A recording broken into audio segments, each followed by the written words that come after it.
Donc Jean-Marie Florent, Locon. Donc la fête des plantes de Locon est un rendez-vous de passionnés, tant du côté des exposants que du côté des visiteurs. Alors la particularité de cette fête des plantes, c'est une fête des plantes axée sur les plantes rares, plantes de collectionneurs. Alors plantes de collection, je vais prendre l'exemple de Thierry Delabroix. C'est quelqu'un qui a vraiment un œil averti et qui sait obtenir de nouvelles variétés en choisissant les parents les mieux adaptés.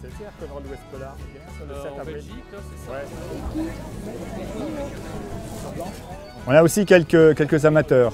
Je pense par exemple à Pascal Plaisant, et qui lui est spécialisé dans les vivaces. Il a une très bonne connaissance de vivaces, de nouvelles variétés ou même d'anciennes variétés. Et voilà, mais lui c'est un amateur. La grande majorité des pépiniéristes sont de la région Nord-Pas-de-Calais. On a quelques pépiniéristes de la Somme. On a un exposant qui vient de Paris.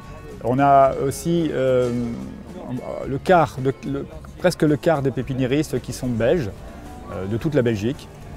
Alors pourquoi j'ai créé une fête des plantes? C'est parce que j'ai toujours aimé le concept. Je connaissais bien entendu les fêtes des plantes de Celles en Belgique, de Courson, de Saint-Jean-de-Bourgard, de Doullens. Et j'ai toujours aimé l'ambiance de ce rendez-vous de passionnés qui m'a toujours plu.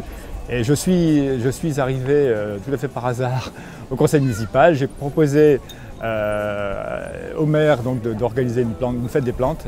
Il m'a regardé avec des yeux ronds. Il m'a dit: qu'est-ce que c'est une fête des plantes? C'est quoi? Bon, marché, un truc. Je dis non, c'est quelque chose d'un peu particulier. J'en ai parlé. Il me dit: ok, on y va.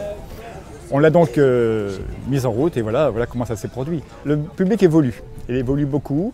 On avait bien entendu au départ un public de jardiniers classiques. Et de plus en plus, et au dire des exposants, on commence maintenant à voir des gens qui viennent de beaucoup plus loin, qui se déplacent pour trouver la plante justement qui manque à leur collection. Et on a des visiteurs qui viennent de la région parisienne, de l'Oise, de l'Aisne, de la Belgique bien entendu. Et le public s'étend et devient de plus en plus féru. Alors effectivement, pour continuer, il faut être un petit peu maso, je pense, parce que c'est un très gros travail. Je pense que chacun peut l'imaginer, très gros travail. Alors évidemment, on a une équipe de bénévoles qui est présente, mais il y a beaucoup de travail en amont. Mais on a une réussite, on a eu la chance d'avoir depuis le début une bonne réussite. Et voilà, c'est ce qui me fait marcher.